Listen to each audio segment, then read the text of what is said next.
Hi everyone. అనుకోని పెళ్ళి part 3. గమనిక: ఈ పాత్రలు నటులకు సంబంధించినవి కావు.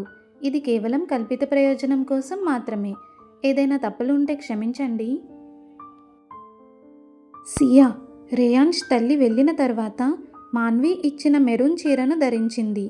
అది సాధారణం కానీ సొగసైనది. తక్కువ మేకప్ వేసుకుంది.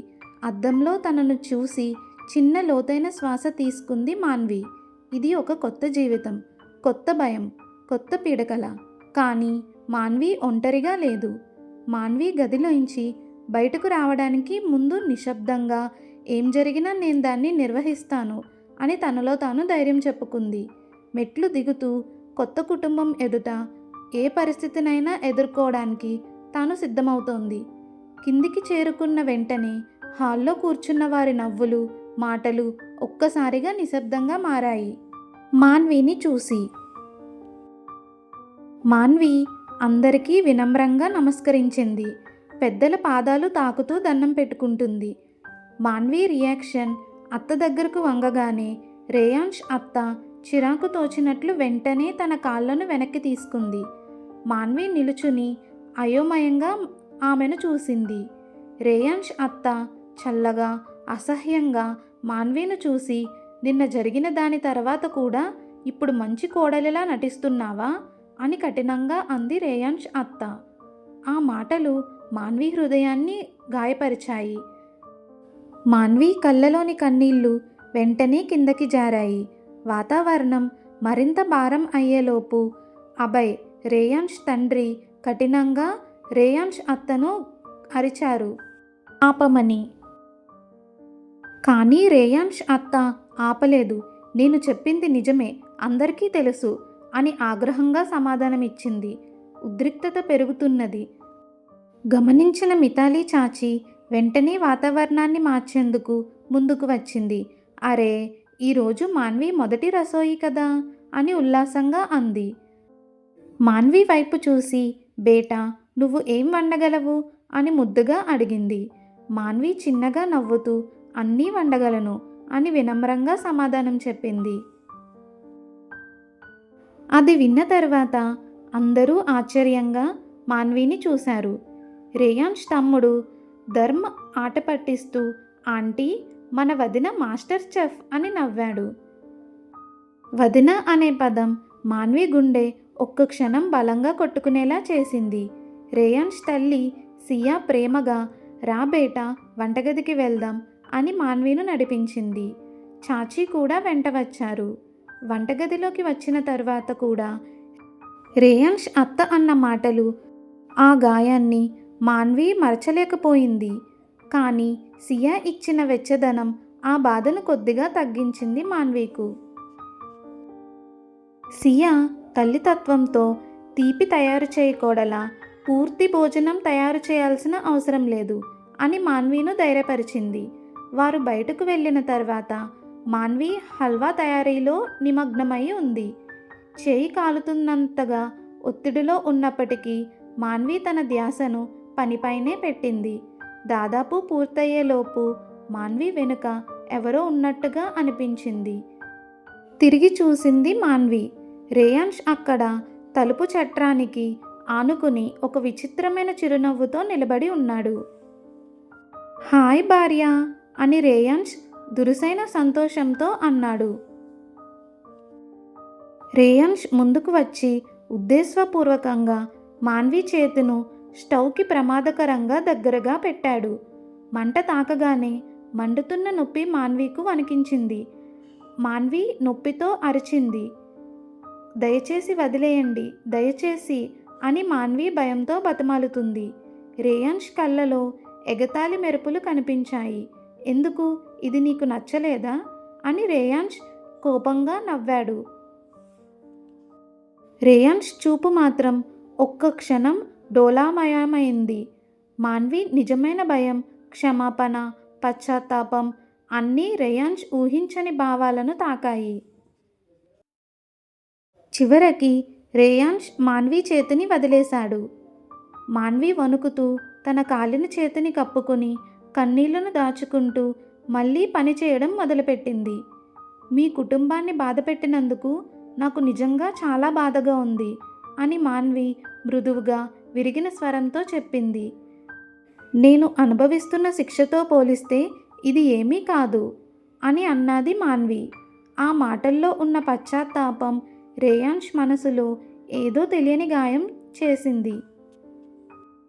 హల్వా పూర్తయిన తర్వాత చాచీ దానిని బయటకు తీసుకుని వెళ్ళింది.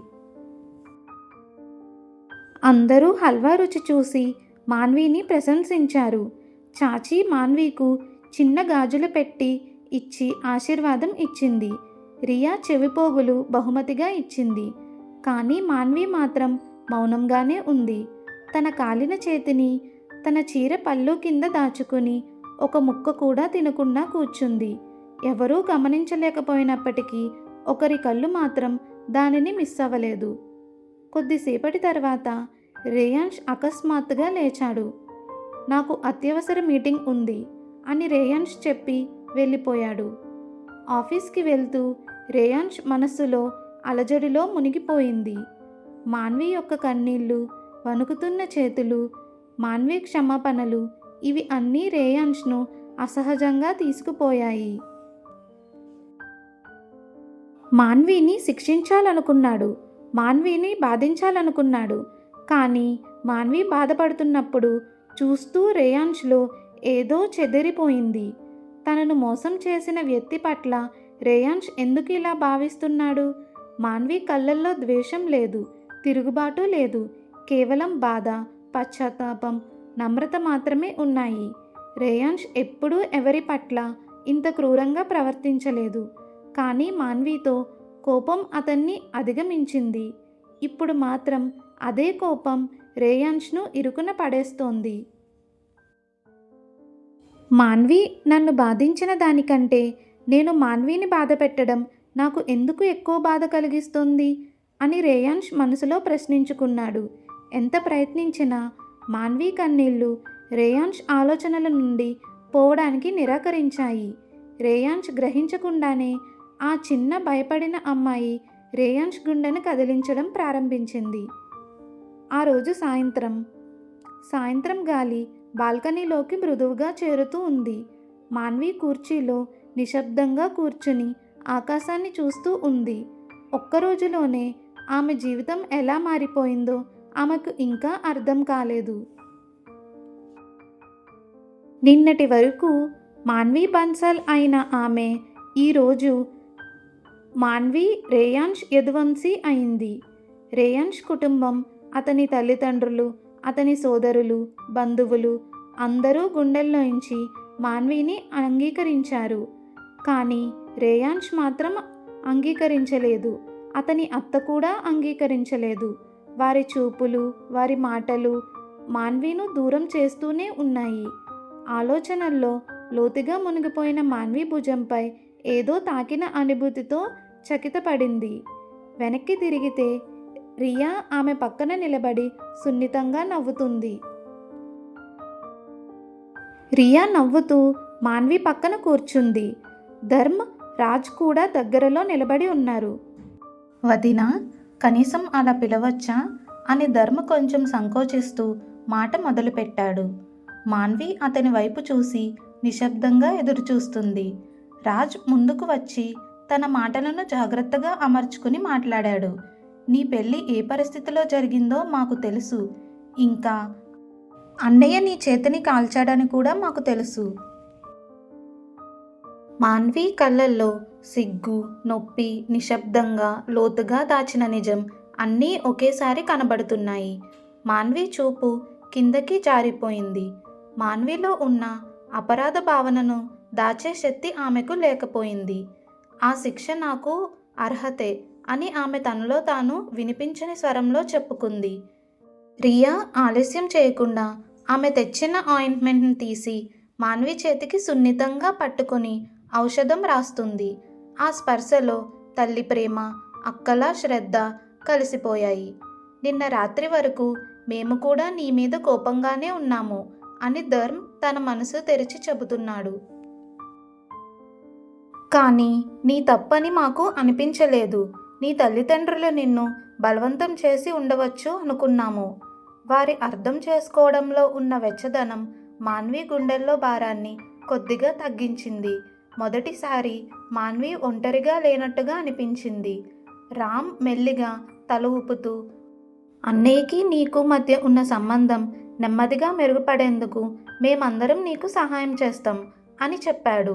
ఆ మాటల్లో ఉన్న నిజాయితీ, నమ్మకం కొద్దిగా ఆశను కలిగించాయి మాన్వీకు. మాన్వి వారికి చిరునవ్వు ఇచ్చింది. చిన్నగా, బలహీనమైనది, కానీ హృదయంతో నిండినది. నిజంగా ధన్యవాదాలు అని మాన్వి మృదువుగా చెప్పింది. Next part continuous. మాన్వి మరియు రేయాన్ష్ అనుకోని పెళ్లి జీవితాన్ని తెలుసుకోవడానికి లైక్ చేసి, షేర్ చేసి, సబ్స్క్రైబ్ చేయండి. Thanks for watching.